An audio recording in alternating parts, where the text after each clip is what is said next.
From paycheck to freedom. Have you ever experienced a time where there was more month than there was money? And maybe you haven't experienced it and you've watched somebody else experience it, and it was not fun to watch. It was actually really, really painful. Well, I too have been there. And actually, these amazing guests sitting with me, Harold and Linda Epton, hello. Hello. How are you today? I'm good. And more importantly, how are you today? Because their story, what they're going to do is let you inside, right? That's what you've told me. That's right. You're going to do it, right? Yes. Uh-huh. Oh, yes. Okay, good. They're going to let us inside their life and where it was when it was actually barely even paycheck to paycheck. And now they're in a space of freedom. So as they let us inside what's gone on for them, what's going to open up for you and for me is possibility. Possibility that I maybe couldn't even see in my own life, and yet it was probably already there. So what my hope and what their hope is today is that as you listen to us, as you engage with us, as you hear the stories and you learn a little bit about how to invest in yourself first, how to have a plan and then live that plan out consistently, one step at a time, and then to incorporate communication through all of that, you will then be able to take what was going on in their world, expand it, and bring it into your world so that it opens it up for you in a powerful and significant way. How does that sound? Sounds good. Does that sound like a good plan? Sounds like a good plan. All right.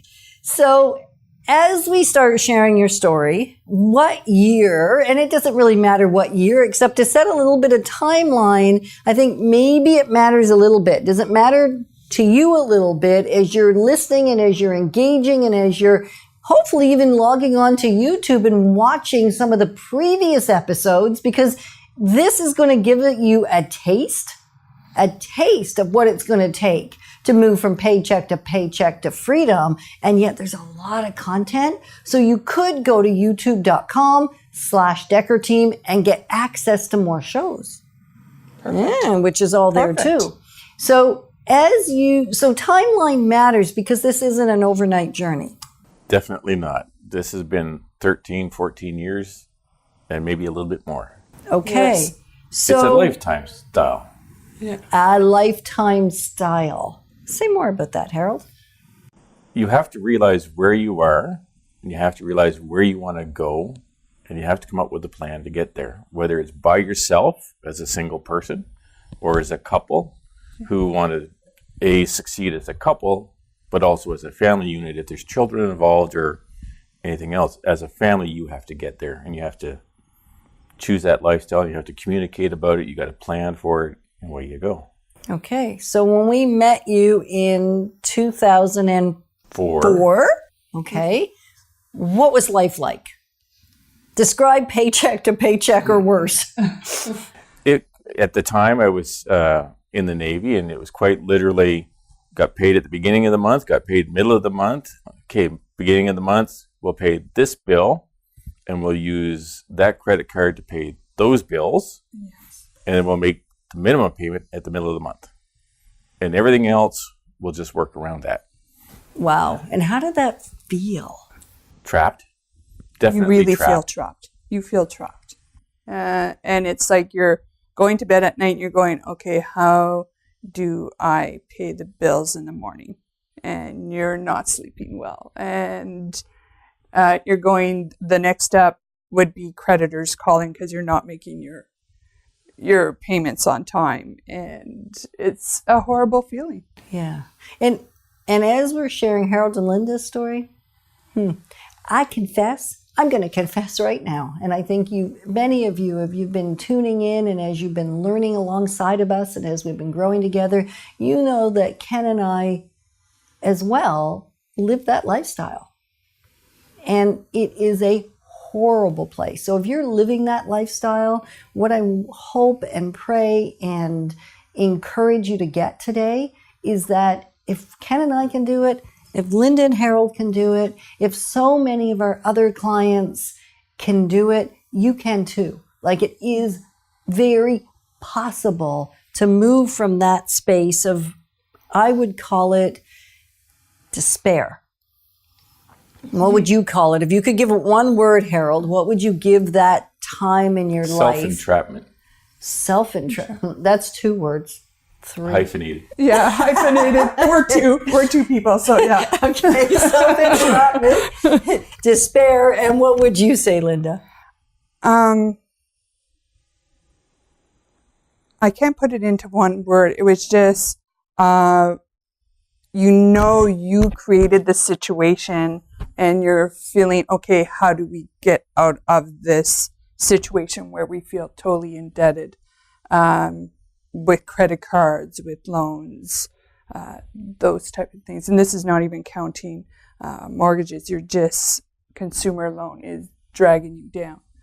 And it's not something that's easy to talk about. I mean, Right. you know, we talk Are about... we brave? Look at us. You Right? talk about when you're at work, especially in the line of work I did at the time, you talk about your career, you talk about work, you talk about I was in the Navy, how's the ship going to get this accomplished? How's that going to get accomplished? What do you do with people? And so on and so forth.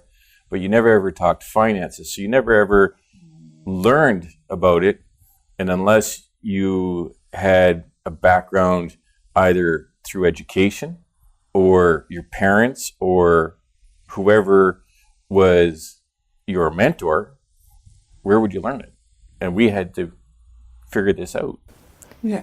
As did we. Yeah. So totally get that. So when we met in 2004, you had owned a home already.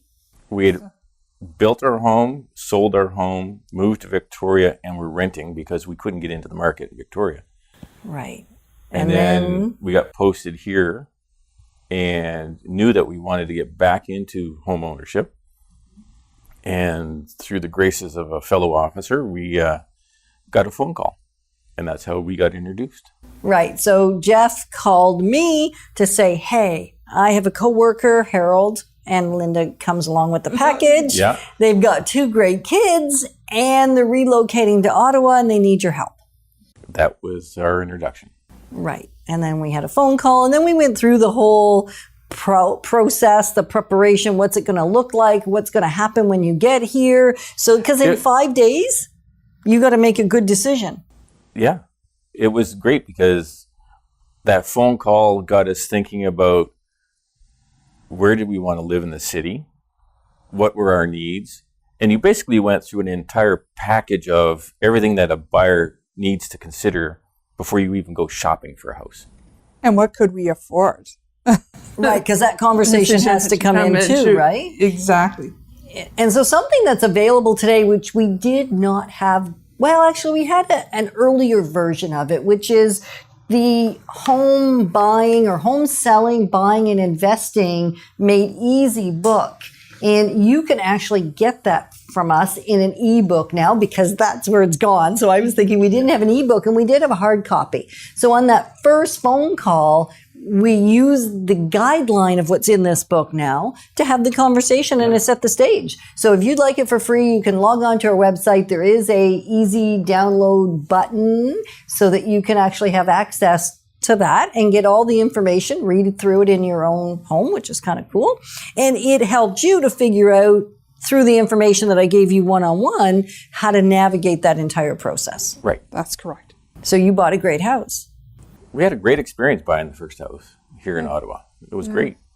And what's a highlight that you remember from that? I think the top 3, always only putting 3 houses on your list so you don't get overwhelmed And name them. and name them. I still remember them. They were greenhouse, the floors house, and nice, which we end up buying the nice house. And it was because it had a nice layout. It wasn't nice on the inside. It needed lots of work, but we knew we could definitely make it our family home. Right. So naming them is kind of a fun thing to do because when you name them, what happens, and maybe you've had this experience or maybe you'd like to have this experience, is when you name them, all the other attributes of the house comes back to you. Whereas if you don't do some sort of association, they blur. Yes. The lines blur together, and we don't want it to blur for you. We want to separate it. So when you're moving from another city and you've got literally, it's really 2 to 3 days to make the decision and negotiate the agreement, and then we go ahead and do inspections. We have those pre-booked, so we have a very smooth process so that you're not feeling out of control, even though the situation is such that you so easily could. And so by naming them and never having more than three that we talk about, you don't get lost. You don't get lost and you don't get sidetracked. Right? Exactly. Right. Excellent. And so we decided to buy a house. Then we're in the house. Oh, yeah, but I think it was even hard to get the house. Yeah, because we're $80,000 in debt at that point. And Aside from mortgage. aside from and that's in 2004. That was just consumer debt. That was just consumer. That was the result of poor decision making. Thinking, we can afford that. We'll just put it on credit. And you can't do that. Or I'd like that now. It I don't want to catches up wait with you. for that. And it does catch up with you.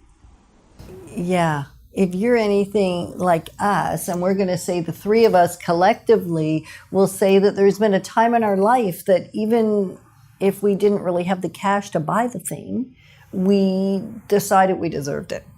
And somehow we were going to get the thing. So as long as we could make our payments, then we could have it and we should have it, right?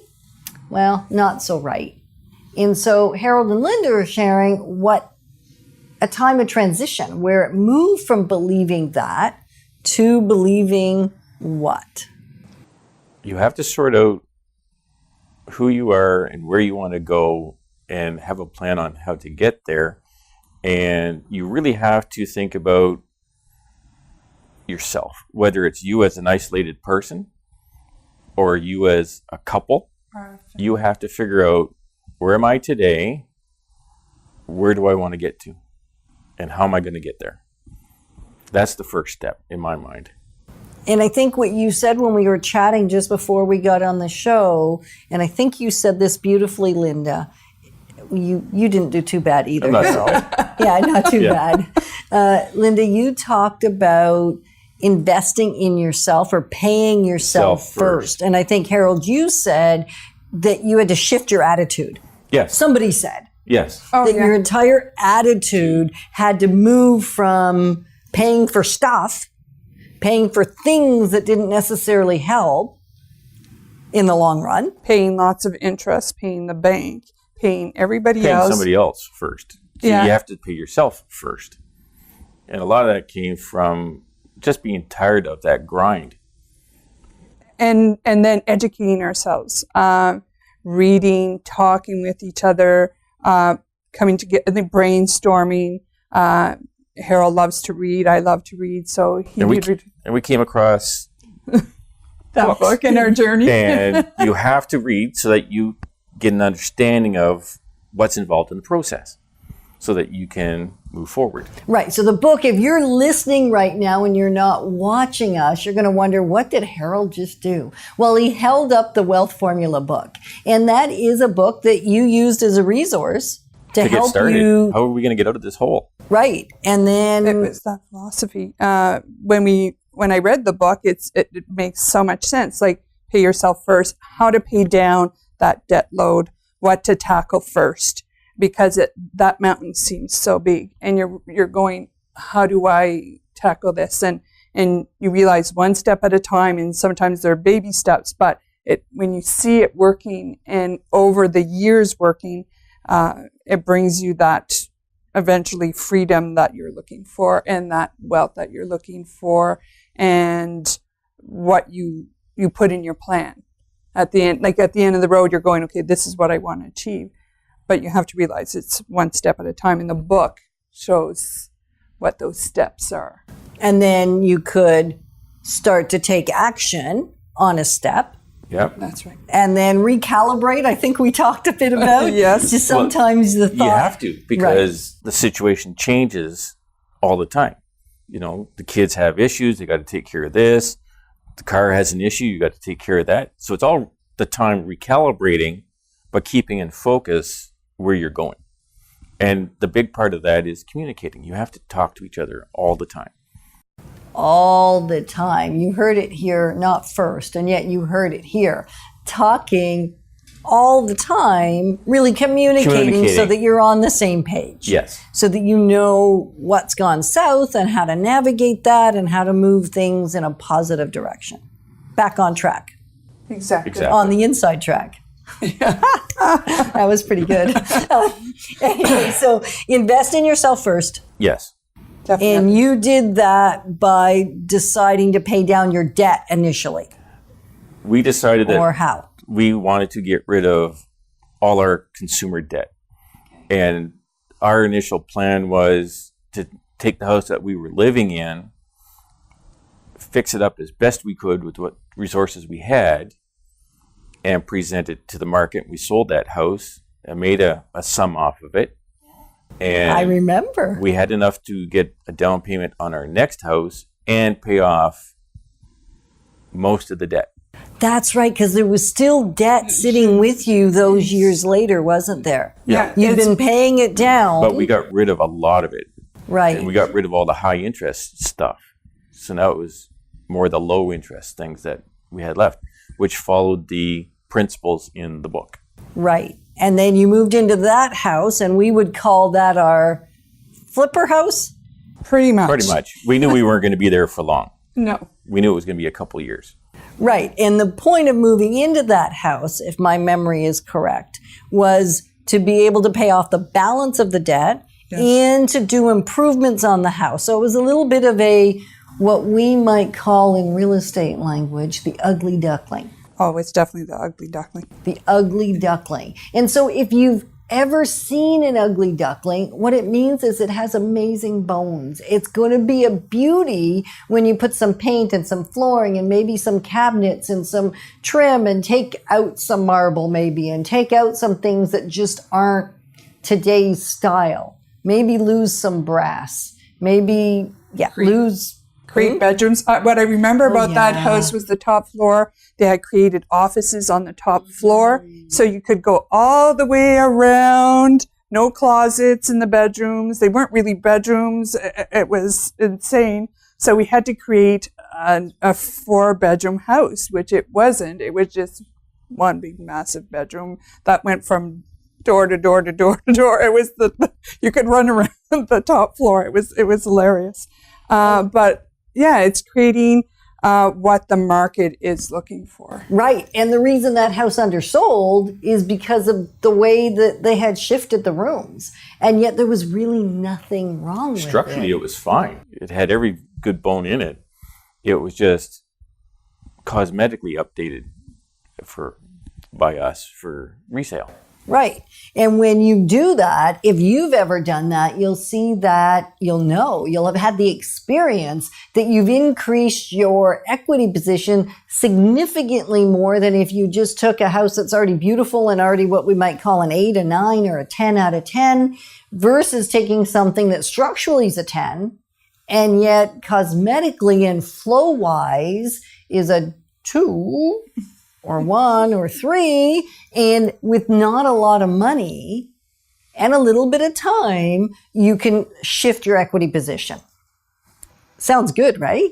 Absolutely. And that's exactly what you guys did, right? Exactly. And then with that one, flipping that one allowed us to eliminate the rest of our debt. No more debt. Gone. So like, we should celebrate for a moment. Like when you get rid of your last piece of consumer debt, do you not just want to have a little party? Did you not want to party? We did. We did. We did. Tell me how you partied. What did we do that time? Because that was after my 50th birthday. Yeah. I know we ended up buying 2 houses out of that. And then we went to Disney, did we not? That was our celebration because our daughters really helped a lot with the renos, and this was their reward to bring them to Disney. So we had a beautiful Disney trip, and that's the part of, you also have to reward yourself and live your life. You just have to owe somebody the money to do it. Just plan ahead, plan correctly, and away you go. And you can enjoy it because you know it's paid for. Not, I'll have to pay for this when I get home. That's right. Or for the next 3 years. Exactly. Somehow the memories of the trip don't do near as much good when you're still writing a check. Yeah. Yeah. Exactly. We didn't have to do that. And it was such a good feeling coming home knowing we had such a wonderful time and we owed no one. It was great. And it was by our hard work, and it just was wonderful. It was just wonderful. Yeah. Congratulations. So yeah, here it was a good feeling. So then with the rest of the money, we were very afraid to be back in that trap to spend the money. And I remember turning to Harold, before it's spent, we have to invest it. Yeah, quite literally. She said, we got to spend it, or not spend this, we got to invest it so that we don't spend it.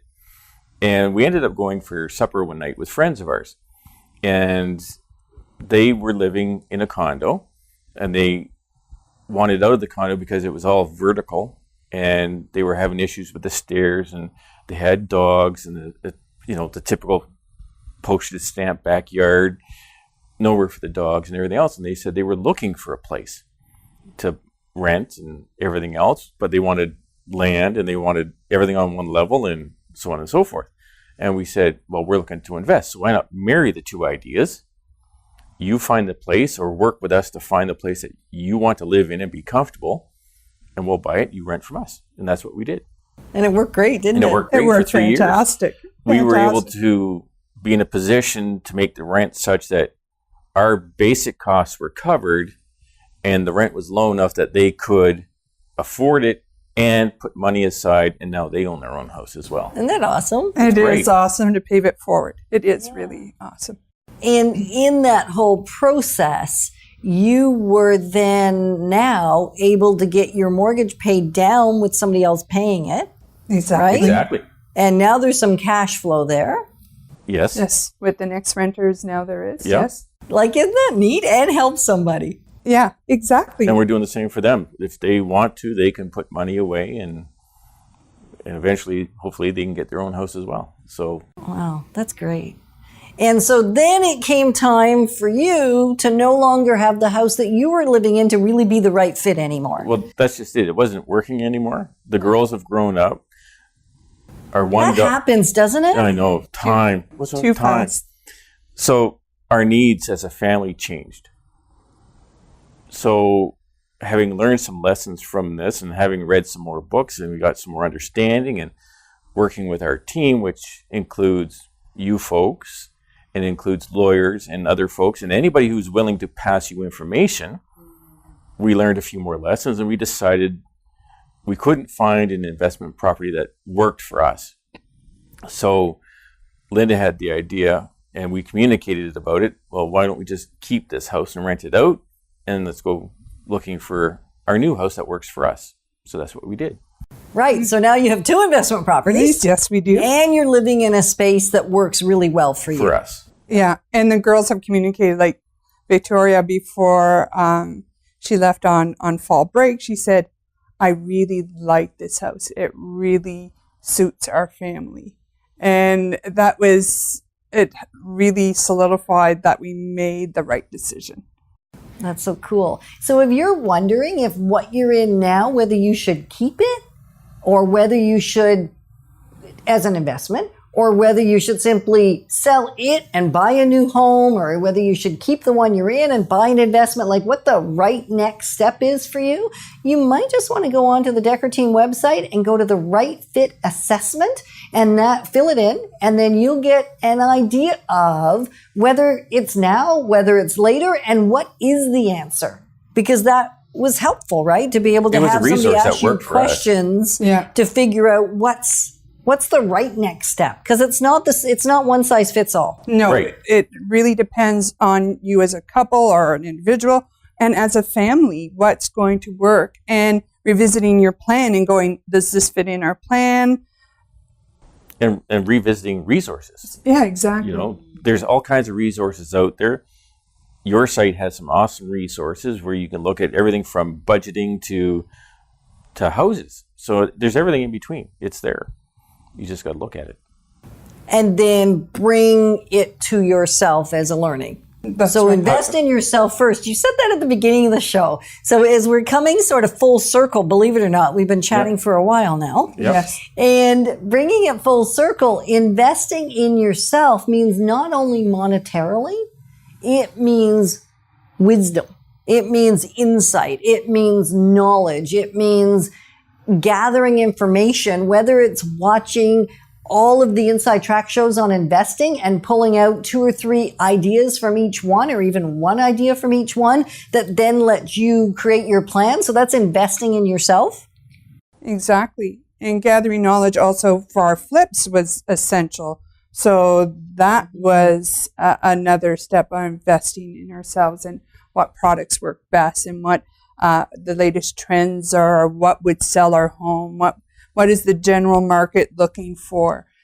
So it's Being aware and knowledgeable. aware. And so the market snapshot, the update that we can send, well, we've sent you and we could send you, is just what's going on in your neighborhood so that you are abreast all the time of what is going on price-wise. So if you want that, you can email us, info@dekkerteam.com, and I will get that to you.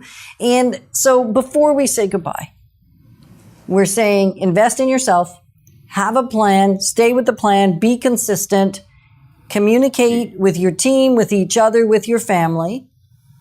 And it's long term. And it's long term. What would you say? It's not an overnight process. It's time. It's Give time. yourself time. Give yourself time. Give yourself time. And it's never too late to start. But if you never start, you're never going to get there. So paycheck to freedom. Linda and Harold, I am so excited for where you've come from and where you are and where you're going. And thank you that we can do it with you. It was fun. Thanks. It's been a great journey. Yeah. So if you're looking for a journey of craziness, give us a call and we'll help you. 613-860-4663.